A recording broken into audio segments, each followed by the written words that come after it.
Jemaah yang dirahmati Allah Subhanahu wa taala, kita melanjutkan pembahasan kita yaitu makharijul huruf.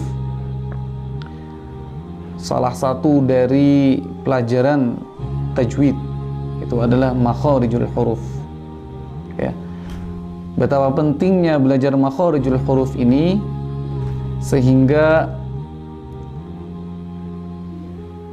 dibuatkan suatu bab khusus yaitu tentang makharijul huruf. Jemaah yang dirahmati Allah Subhanahu wa taala, pada pertemuan sebelumnya kita sudah membahas terkait dengan makharijul huruf, yaitu makhraj yang pertama, makhraj am, makhraj umum yang pertama, yaitu al-jawf. Nah, di pertemuan ini insyaallah kita akan membahas al-halaq, yaitu makhraj yang kedua, yaitu adalah al-halaq atau al-halq, ya. Al-halaq menurut bahasa secara arti halaq itu adalah tenggorokan. Yang artinya adalah ada beberapa huruf hijaiyah, ada 6 huruf hijaiyah yang keluar dari tenggorokan. Maka ketika huruf itu sudah keluar dari tenggorokan, keluarnya makhrajnya dari tenggorokan, maka tidak boleh keluar dari tempat yang lain lagi. Perlu kita ketahui bersama bahwasanya setiap huruf memiliki satu makhraj, satu tempat keluar huruf. Tidak mungkin satu huruf atau setiap huruf itu memiliki 2 makhraj. Ada pengecualian di huruf nun dan mim, ya. Ada pengecualian di situ. Ya. Pada intinya, pada keseluruhan, setiap huruf itu memiliki makhraj, ya, memiliki satu makhraj. Kita sudah belajar kemarin, kita sudah bahas al-jawf, hurufnya itu mad tabi'i, yaitu alif sukun bertemu dengan didahului oleh baris atas, kemudian waw sukun didahului dengan dhammah, kemudian ya sukun didahului oleh kasrah. Nah, itu adalah makhrajnya ada di al-jawf. Apa itu al-jawf? Rongga tenggorokan dan rongga mulut. Hanya ada di situ. Contohnya kemarin kita sudah contohkan qala, qila, yaqulu. Qala, yaqulu, qila. Jemaah yang dirahmati Allah Subhanahu wa taala, pembahasan kali ini kita akan membahas yang makharijul huruf yang kedua secara am, yaitu al-halaq atau halaq, ya. Pada pertemuan sebelumnya kita sudah membahas yang pertama itu ada al-jawf.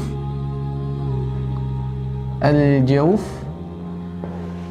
hurufnya ada mad tabi'i, yaitu alif didahului dengan huruf atas, kemudian waw didahului dengan dhammah, kemudian ya didahului oleh kasroh, ya. Secara keseluruhan seperti ini. Nah, contohnya kita kembali mereview sedikit agar tidak lupa. Dari qala, qala sama seperti contoh kemarin. Kemudian wawunya yaqulu, yaqulu. Kemudian yang terakhir qila, qila. Al-jawf artinya adalah tenggorokan atau rongga mulut, rongga tenggorokan atau rongga mulut.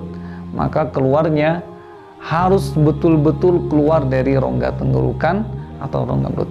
Qala, yaqulu, kemudian qila.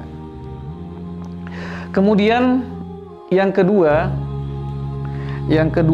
kita akan membahas makharijul huruf am yang kedua itu adalah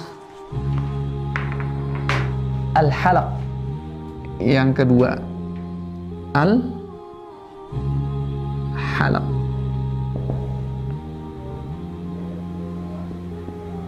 Halaq ya. Al-halaq. Al-halaq itu terbagi menjadi 3 bagian. Al-halaq ini terbagi menjadi 3 bagian. Yang pertama ada aqsal halqi. Yang pertama ada aqsal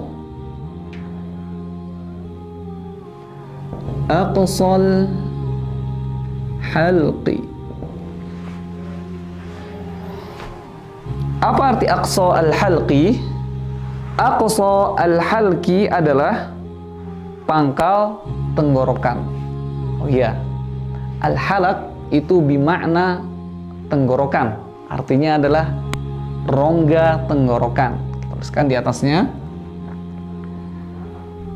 Rongga tenggorokan. Aqsal halqi artinya adalah aqsa al-halqi artinya adalah pangkal tenggorokan. Aqsa artinya pangkal. Pangkal. Ada 2 huruf di aqsa al-halqi ini. Yang pertama hurufnya adalah huruf hamzah. Huruf hamzah. Yang kedua adalah hurufnya, mohon maaf, yang pertama adalah huruf hamzah. Hamzah, keduluan ha tadi ya. Kemudian yang kedua adalah ha.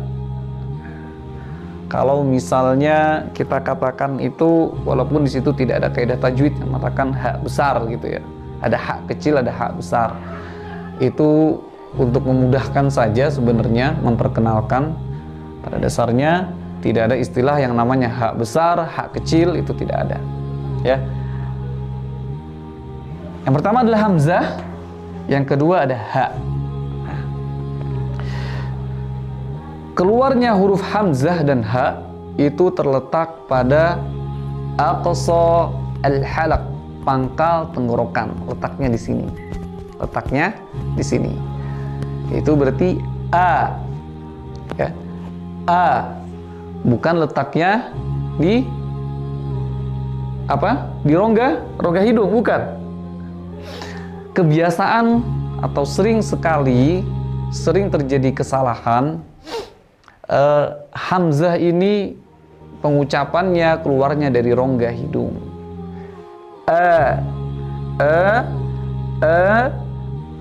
Bukan juga bukan tertahan tapi terlepas. Maka kita akan melatih huruf hamzah ini dengan yang latihan yang sering kita dengar ya. Itu a, i, u, ba. Kita akan latih huruf hamzah. A, i, u, ba. Ya. A, i, u, ba. Jadi murni keluarnya dari pangkal tenggorokan, bukan keluar dari khaysyum, bukan keluar dari rongga hidung. A, i, u, ba. Keluarnya dari hidung. Kalau dari pangkal tenggorokan, caranya bagaimana?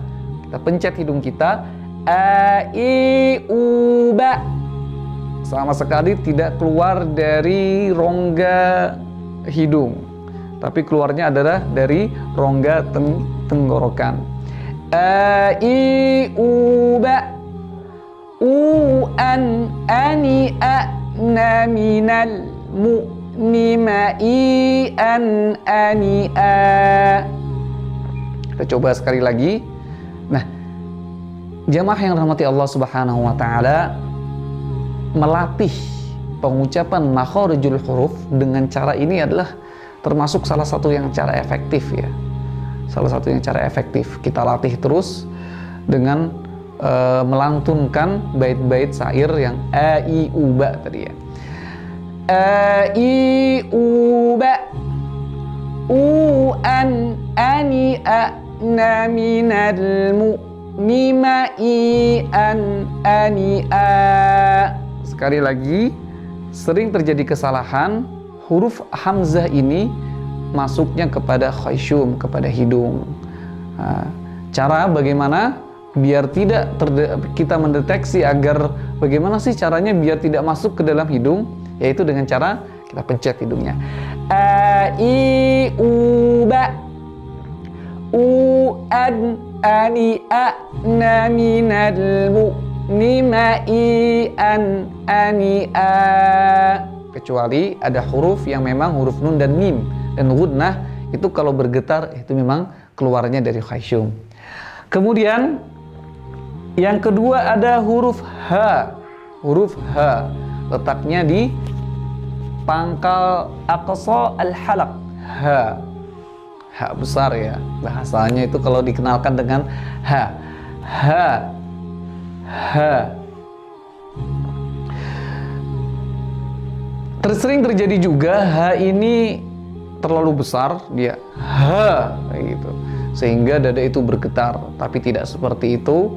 Dasarnya H itu dia tidak terlalu besar juga, karena ada sifat huruf yang yang mendasari di H itu adalah dia memiliki sifat yang agak lembut ya, yang lembut. H. Ha hi hu bah. Ha hi hu bah. Lagi-lagi biasanya penyebutan huruf H ini masuk kepada hidung, itu sering terjadi. Ha hi hu bah. Nah, tidak seperti itu ya, masuk ke hidung. Bagaimana cara mendeteksinya? Hidungnya bergetar. Ha hi hu bah. Nah, itu salah. Yang benar adalah ha hi hu bah. Ha hi hu bah. Bah. Masuknya murni dari pangkal tenggorokan. Ha hi hu bah. Kita lanjutkan untuk pelatihannya. Nah, sekali lagi kita sering-sering ya melatih makharijul huruf dengan latihan makhrajnya, dengan melatih makhrajnya, maka insya Allah lambat laun dan kita insya Allah semakin hari itu akan semakin mudah menyebutkan huruf H, mendekati kepada kefasihan yang betul-betul fasih. Kita ulang, H-nya ha hi hu bah. Hu han hani ha na minal muh ni ma hi han hani ha. Sekali lagi, ha hi hu bah. Hu han hani ha na minal muh ni ma hi han hani ha. Ya. Aqsal halq, aqsa halqi. Ya, ini huruf yang keluar dari pangkal tenggorokan. Aqsa artinya pangkal, al-halqi artinya tenggorokan. Ada dua huruf, yaitu huruf hamzah dan huruf H. Yang kedua, al-halq ini, yang kedua, al-halq ada tiga, aqsal halq, yang kedua ada wastul halqi. Apa? Wastul halqi. Yang kedua ada wastul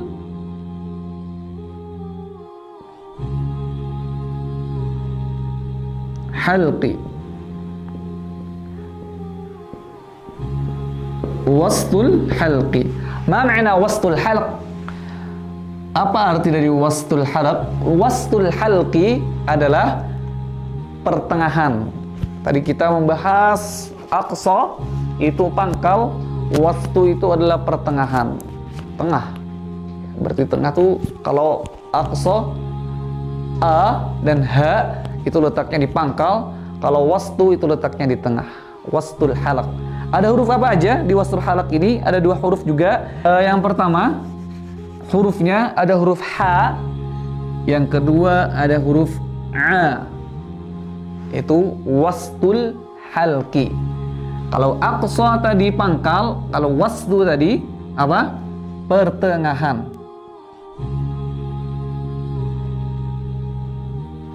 Pertengahan al-halqi, tenggorokan. Ya, coba ketika penyebutan melatihnya itu kita rasakan huruf H dan huruf Ain ini berada di tengah-tengah tenggorokan.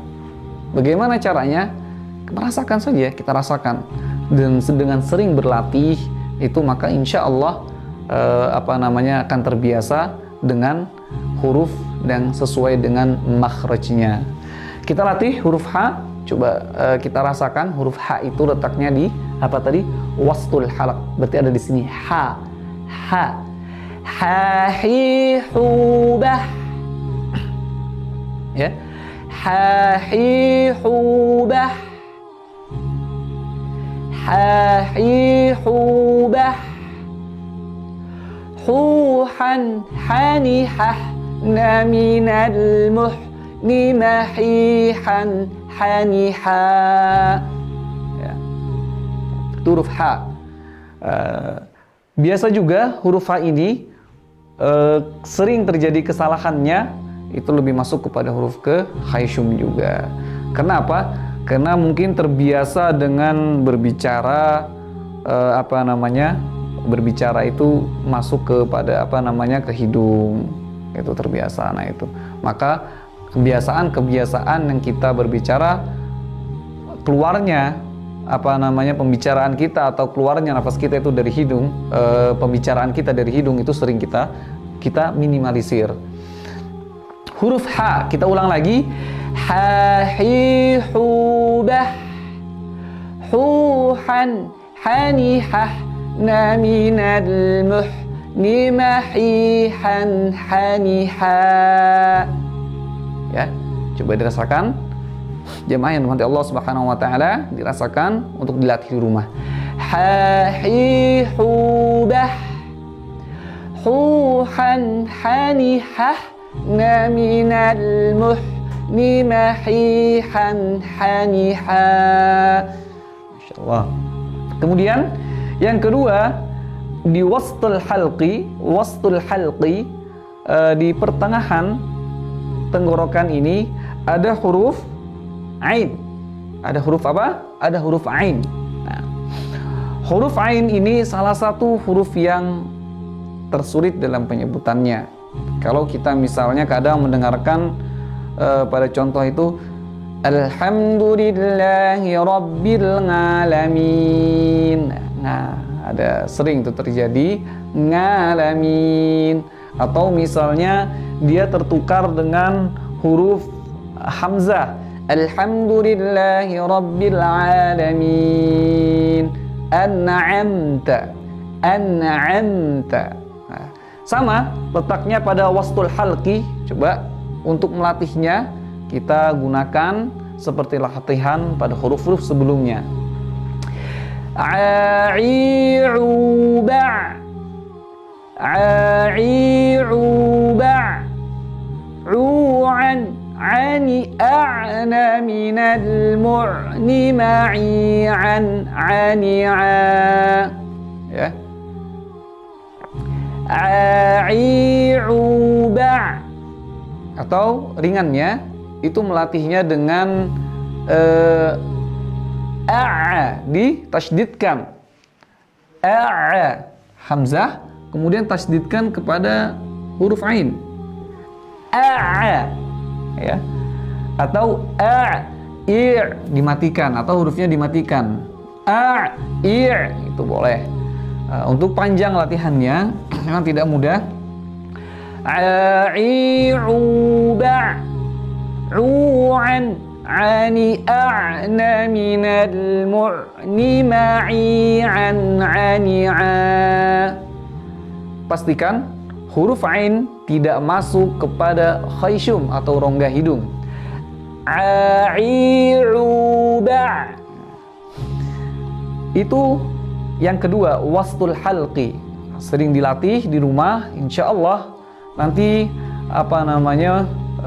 lambat laun insyaallah akan mudah dalam pengucapan huruf ain. Kemudian yang ketiga ada adna al-halqi. Yang ketiga ada adna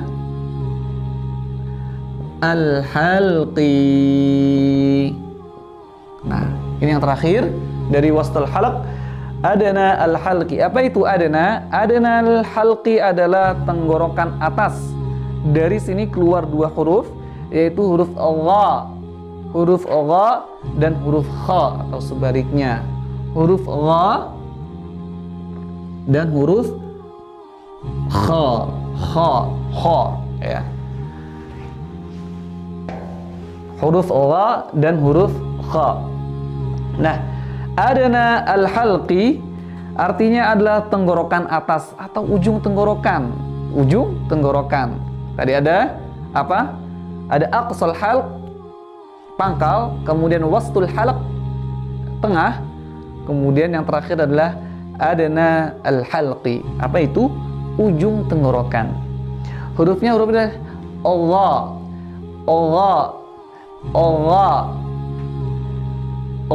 Yang huruf pertama ada huruf Allah. Huruf kedua ada kha.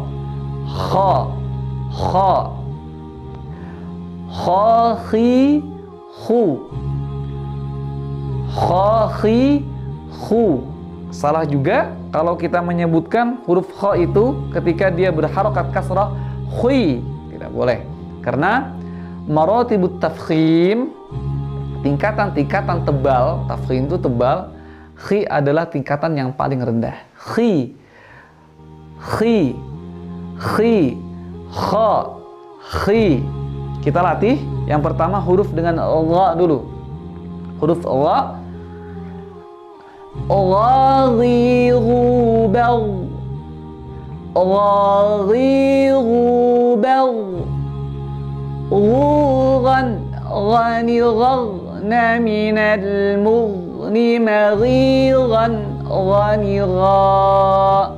Ya. Sekali lagi kita ulang.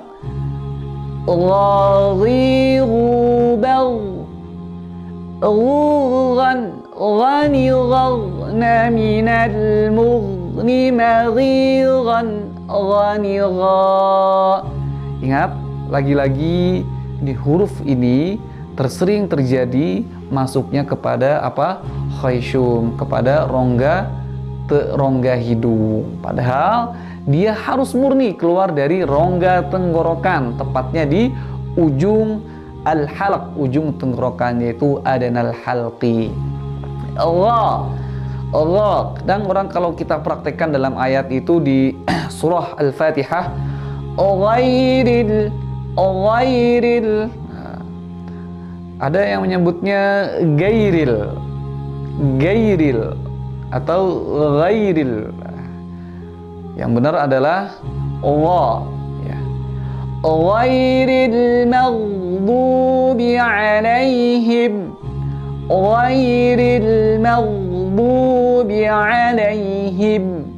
Ya. Kita ulang lagi huruf gha. Kemudian kita masuk ke huruf kha.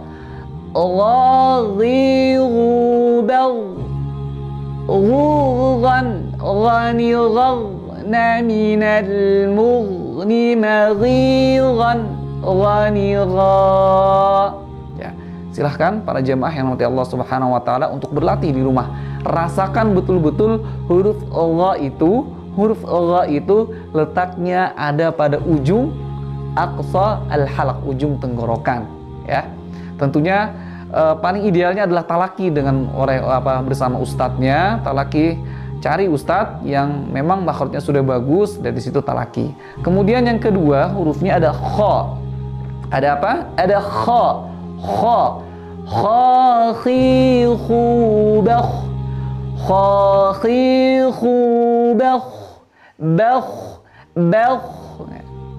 Dia memiliki sifat tebal, ya, isti'la. Maka penyebutan namanya pun harus tebal. Isti'la, bukan tebal, naik, ya. Kita latih.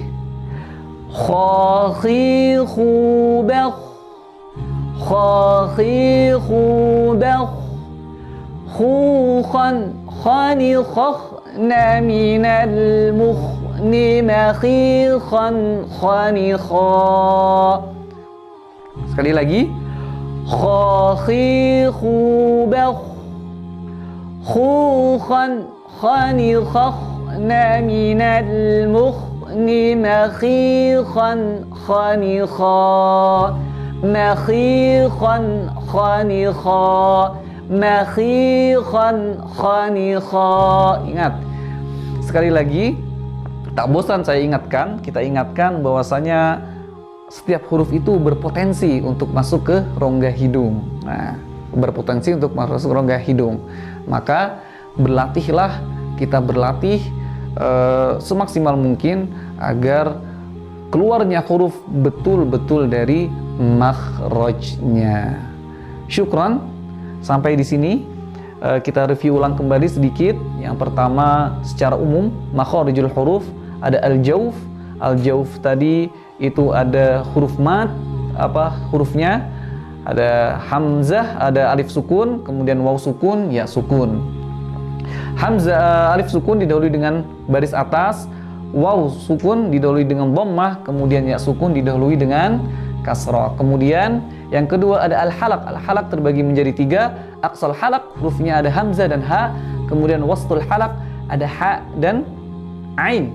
Kemudian ada adna al-halaq, ada ra dan kha. Cukup sampai di sini pertemuan kita. Insyaallah kita akan lanjut nanti pada pembahasan selanjutnya al-lisan.